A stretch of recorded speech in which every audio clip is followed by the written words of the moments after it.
Nimetangulia kuliona jua kabla yako. Naweza kukufanya chochote ninachotaka mimi. Yaani hilo ukae ukilitambua. Kwa sababu tena bado uko kwenye nyumba yangu. Unajiamini nini? Kama sio mshenzi wa tabia wewe mtoto. Ujitaki eh? Unajua wewe una vituko sana actually. Mke mwenzangu, huwezi kunibabaisha. Mimi naona tu uende ukadeki, fanya kazi za humu ndani. Mimi mke mwenzio. Yes, muda si mrefu nitahitaji na kizuruda kama wewe.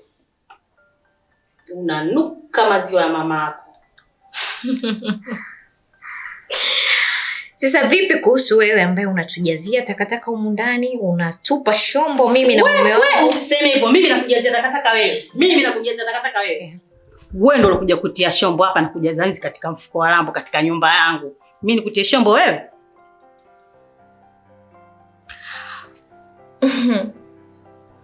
Bibi, mimi naomba uende. Nenda basi ndani. Au kuna kazi ya kufanya? Unaweza hata kutoa hivi vitu. Sikiliza nikwambie. Nitakachokifanya we mtoto, hutonisahau katika maisha yako. Sitotaka ufukiwe, kwa sababu ukishafukiwa basi hutojua kinachoendelea duniani. Utakuwepo dunia hii, lakini utakachokipata utajuta katika maisha yako. Na dunia utaiona chungu wewe.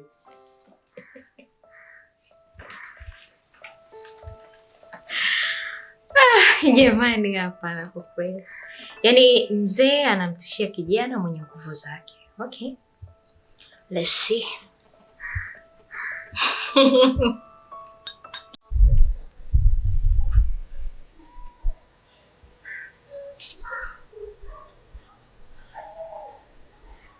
Niambie ndugu.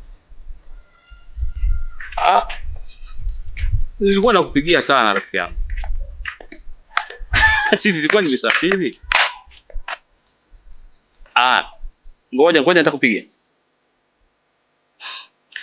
Kiufupi siwezi kabisa yani kuishi nyumba yenye chuki, masimango na watu wa ajabu kama hii hapa ya kwako.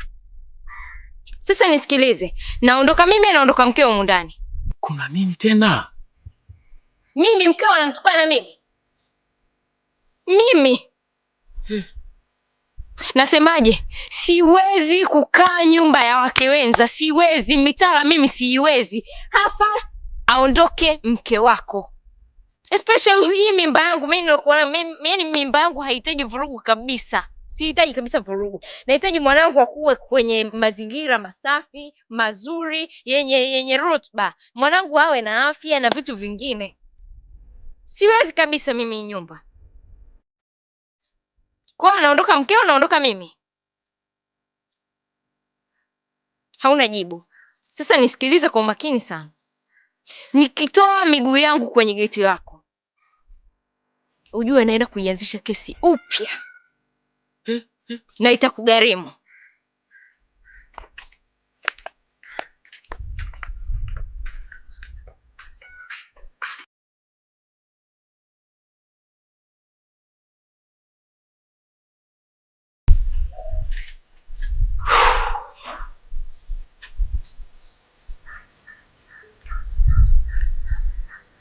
Baba Firdaus, unachokifanya sio sahihi. Hebu fikiria kwa kina zaidi, utakuja jijutia. Utanikumbuka Baba Firdaus. Unafikia hatua hiyo kweli? Usinifungulie mahubiri. Umenelewa? Sihitaji mahubiri. Nimezungumza na wewe siku zote. Nimekwambia mimi ndio mwanamume na mimi ndio baba wa nyumba hii. Nimekwambia yule mheshimu kama mke mwezio. Kila siku Mungu anakuhubiria wewe. Wewe ndio nani? Ni malaika umeshuka leo kutoka mbinguni. Sasa nimechoshwa. Leo inakuwa mwanzo na mwisho mimi na wewe.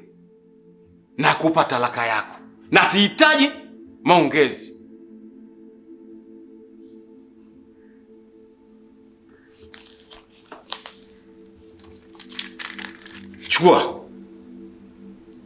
Chukua talaka yako. Sawa, mimi naichukua talaka, lakini Baba Firdaus, narudia tena, utajuta. na maamuzi yako ya haraka haraka. Na utakuja kunikumbuka Baba Firdausi. Sitorudi nyuma tena kamwe mimi. Yaani wewe kweli ukuniacha mimi sasa hivi kwa ajili ya kile kibinti kweli? Umri huu mimi unataka niende wapi? Atakayeniwa saizi mimi nani?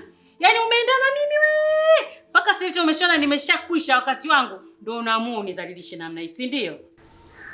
Bwana nikukumbuke wewe Mkapa au Nyerere? Sawa, mimi naondoka. Ila nakwambia Baba Firdausi, katika maisha yako si kama utakuja kufanikiwa chochote kuanzia hivi sasa. Kwa maana nakulani wewe mpaka kizazi chako utakachozaa na huyo binti. Hilo ni dua la kuku halimpati mwewe. Sawa. Haina shida. Naongea kitu kimoja kila siku mwanamke naimba na wewe tu. Choka.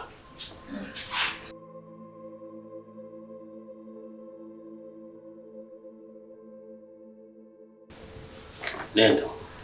Baba, mbona mama anaondoka kwa hasira vile? Nimeshampa talaka yake. Umempa talaka? Yaani umemwacha mama kwa ajili ya yule Jaki?